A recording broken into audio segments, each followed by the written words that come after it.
নমস্কার বন্ধুরা, আপনারা দেখছেন রুমার হেসেল। আপনাদের সঙ্গে আমি রুমা। শুরুতেই নজর রাখি যে আজকে রুমার হেসেলে কি তৈরি হচ্ছে। আজ রুমার হেসেলে তৈরি হচ্ছে ফিশ ফিঙ্গার। আর ফিশ ফিঙ্গার মানে আমরা জানি ভেটকি মাছের ফিশ ফিঙ্গার। আজ আমি আপনাদের সঙ্গে শেয়ার করছি ঘরে থাকা কাতলা মাছ দিয়ে ফিশ ফিঙ্গার। তবে আপনারা চাইলে রুই মাছ দিয়েও কিন্তু বানিয়ে নিতে পারেন, আর স্বাদ কিন্তু ভীষণই ভালো হয়। তাহলে দেরি না করে লাইভ ফুটেজ চলে এসেছে, দেখে নেওয়া যাক।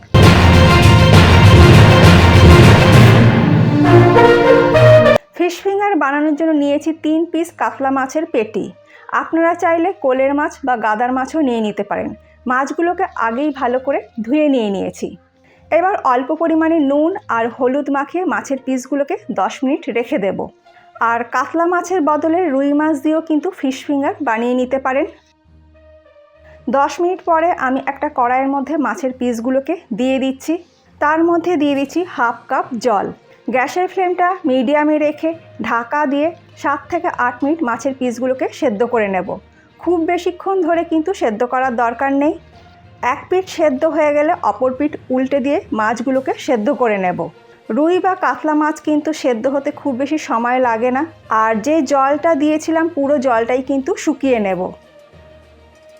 মাছ সেদ্ধ হয়ে গেছে, আমি গ্যাসের ফ্লেমটা বন্ধ করে দিয়েছি। এই মাছের পিসগুলোকে একটা প্লেটের মধ্যে নিয়ে এবার ঠান্ডা করে নেব। মাছের পিসগুলো ঠান্ডা হতে হতে এই ফিশ ফিঙ্গারের জন্য একটা মশলাকে রেডি করে নেব। তার জন্য একটা হ্যান্ড চপার আমি নিয়ে নিলাম। এই হ্যান্ড চপারের মধ্যে আমি দিয়ে দিচ্ছি 2টো মিডিয়াম সাইজের ছোটো ছোটো টুকরো করে কেটে নেওয়া পেঁয়াজ, আর দিচ্ছি 15 কোয়া রসুন, আর দিচ্ছি 1 ইঞ্চি আদাকে ছোট টুকরো করে কেটে নিয়েছি, সেটা দিয়ে দিলাম। আর 4-5টা কাঁচা লঙ্কা দিলাম, তবে ঝালটা যার যার স্বাদ অনুযায়ী ব্যবহার করবেন। চপের পুর বা এই ধরনের ফিশ ফিঙ্গার বানানোর জন্য এসবের জন্য পুরের জন্য যে মশলাটা যদি মিহি করে কুচিয়ে নিয়ে ব্যবহার করা হয় তাহলে কিন্তু স্বাদটা বেশি ভালো হয়। অপরদিকে মাছটা ঠান্ডা হয়ে গেছে, এবার মাছের থেকে কাঁটাগুলো বেছে নেব। যেহেতু আমি পেটির মাছ নিয়েছি সেই কারণে মাছের কাঁটা বাছাও খুবই সুবিধা। সমস্ত মাছের থেকে আমার কাঁটা বেছে নেওয়া হয়ে গেছে, আর যে তেলটা আছে সেটাকে আমি বাদ দিয়ে দিয়েছি। কড়াইয়ের মধ্যে দিয়ে দিচ্ছি 2 টেবিল স্পুন রিফাইন্ড তেল। তেলটা আমার ভালো মতন গরম করে নেওয়া হয়ে গেছে। এবার যে আমি হ্যান্ড চাপারে পেঁয়াজ, আদা, রসুন, কাঁচা লঙ্কাটা কুচিয়ে রেখেছিলাম সেটা সমস্তটা আমি দিয়ে দিলাম। সমস্ত মশলাটাকে একটু সময় নিয়ে 1 থেকে 2 মিনিট সময় নিয়ে একটু ভেজে নেব। সমস্ত মশলাটা আমার 2 মিনিট সময় নিয়ে ভেজে নেওয়া হয়ে গেছে। এবার এর মধ্যে দিয়েছি 1/4 টিস্পুন হলুদ গুঁড়ো, আর দিয়ে দিচ্ছি half teaspoon Kashmiri red chilli powder, আর দিয়ে দিচ্ছি হাফ টিস্পুন জিরে গুঁড়ো। সমস্ত মশলা মিশিয়ে নিয়ে 3 থেকে 4 মিনিট সময় ধরে মশলাগুলোকে কষিয়ে নিতে হবে, গ্যাসের ফ্লেমটা লো টু মিডিয়ামে রেখে। মশলা ভালো মতন কষানো হয়ে গেলে এর মধ্যে দিয়ে দিচ্ছি আগে থেকে সেদ্ধ করে রাখা মাছগুলো। আরও 4-5 মিনিট সময় ধরে মিশিয়ে নিতে হবে। এবার আমি এর মধ্যে দিয়ে দিচ্ছি স্বাদ মতো নুন। সব কিছু ভালো করে মিশিয়ে নিচ্ছি। আমাদের ফিশ ফিঙ্গারের জন্য কিন্তু পুর একদম রেডি। সব শেষে এর মধ্যে দিয়ে দিচ্ছি অল্প পরিমাণে ধনেপাতা কুচি, আর দিয়ে দিচ্ছি 1/4 টিস্পুন গরম মশলা গুঁড়ো। ধনেপাতা কুচি আর গরম মশলাটা ভালো করে মিশিয়ে নিচ্ছি। গ্যাসের ফ্লেম বন্ধ করে দিচ্ছি। তারপরে আমি পুরটাকে কড়াইয়ের মধ্যে রেখেই ঠান্ডা করে নেব। 2 পিস স্লাইস ব্রেড আমি নিয়ে নিচ্ছি, আর ব্রেডের ধারগুলো ছিঁড়ে বাদ দিয়ে দিচ্ছি। আর ব্রেডগুলোকে আমি ছোট ছোট টুকরো করে ছিঁড়ে নিচ্ছি। আর ফিশ ফিঙ্গারের জন্য যে পুরটাকে আমি রেডি করেছি সেটা এই প্লেটের মধ্যে আমি নিয়ে নিচ্ছি। তারপরে ব্রেডের সঙ্গে ভালো করে মেখে নিচ্ছি। ব্রেড দিয়ে যদি মেখে নেওয়া হয় তাহলে ফিশ ফিঙ্গার তৈরি করতে সুবিধে হয়, মানে পুরটার মধ্যে একটা টাইট ভাব চলে আসে, আর ফিশ ফিঙ্গারগুলো তৈরি করতে বেশ সুবিধে হয়।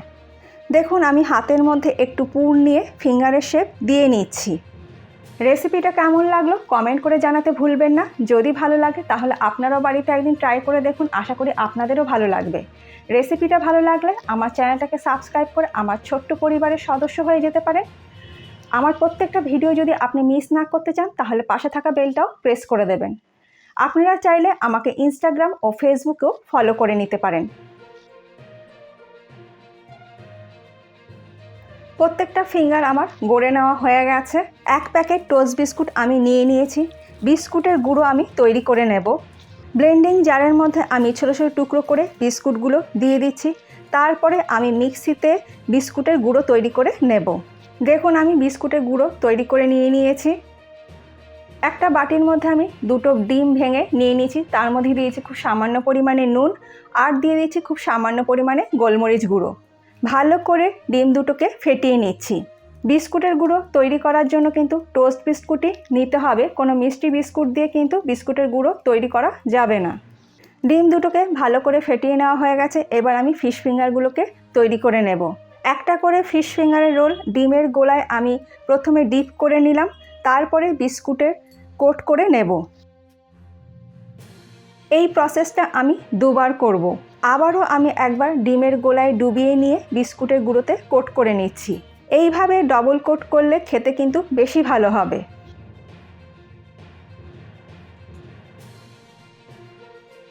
প্রত্যেকটা ফিশ ফিঙ্গার তৈরি করে নেবার পর 30 থেকে 35 মিনিট আমি এইগুলোকে নর্মাল ফ্রিজে রেখে দেব। 30 মিনিট পর ফ্রিজ থেকে বের করে নিয়েছি।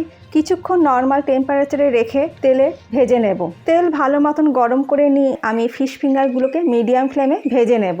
মিনিট 3-4 সময় ধরে মিডিয়াম ফ্লেমে ফিশ ফিঙ্গারগুলোকে ভেজে নিতে হবে।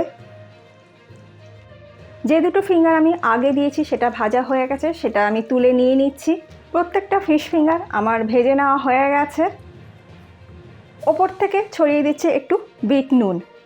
রেসিপিটা কেমন লাগলো কমেন্ট করে জানাতে ভুলবেন না। যদি ভালো লাগে তাহলে আপনারাও বাড়িতে একদিন ট্রাই করে দেখুন, আশা করি আপনাদেরও ভালো লাগবে। রেসিপিটা ভালো লাগলে চ্যানেলটাকে সাবস্ক্রাইব করে আমার ছোট্ট পরিবারের সদস্য হতে পারেন। আমার প্রত্যেকটা ভিডিও যদি আপনি মিস না করতে চান তাহলে পাশে থাকা বেলটাও প্রেস করে দেবেন। আপনারা চাইলে আমাকে ফেসবুক ও ইনস্টাতেও ফলো করে নিতে পারেন। আজ তাহলে এই পর্যন্ত, আবার দেখা হবে নতুন কোনো কুকিং নিউজের সঙ্গে। ভালো থাকবেন, সুস্থ থাকবেন, ধন্যবাদ।